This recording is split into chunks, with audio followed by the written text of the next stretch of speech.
Hey guys, we're just doing the demo to prep for some new laminate flooring to go down in this basement. Just some of the basic steps and tips that is going to help you out with this demo. The first thing we do, you can see that the carpet here has been cut into strips. The first thing I do is just take a knife, get some good knee pads, and work your way down the long way of your floor area, cutting it into the strips that are more manageable for you to be able to carry out to the dumpster or the trash or get into a trailer so you can haul it off. The pad has to come up as well. Normally when we do something with a concrete floor in more modern homes, you're going to see a glue residue that's going to be drizzled on the floor in order to get that pad to stick down. You're going to need to scrape that up if you're doing laminate floor because you don't want any kind of bumps or anything. Over time, as that flooring relaxes out into the new space, you're going to see those inconsistencies and bumps in the floor against the shine, especially like if you're against a window.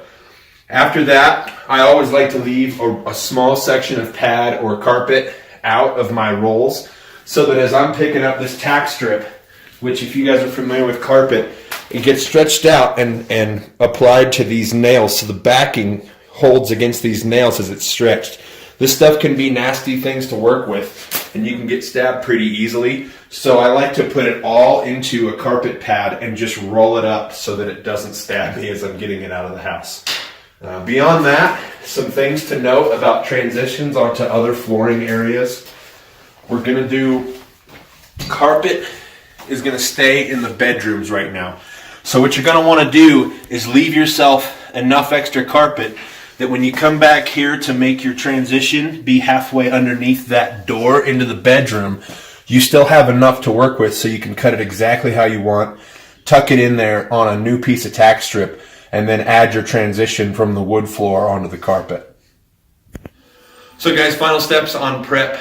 You obviously want a very clean floor because when you're putting something like a laminate product down, any kind of bumps or pieces of rock or anything under the floor is going to show up eventually as bumps in your laminate. So when you have carpet down, they put a little bit of glue, and so if you can just take a scraper, then you can see it's threaded so that you can put like a painter's pole on the end of it.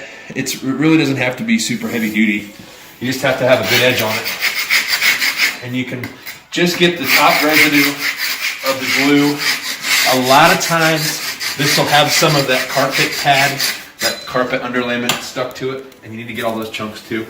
Then you need to do a thorough sweep, and honestly if you have a shop vac and you can get around just all of the perimeter really well, that's really beneficial to make sure that you have a nice clean floor. And then you're ready to go.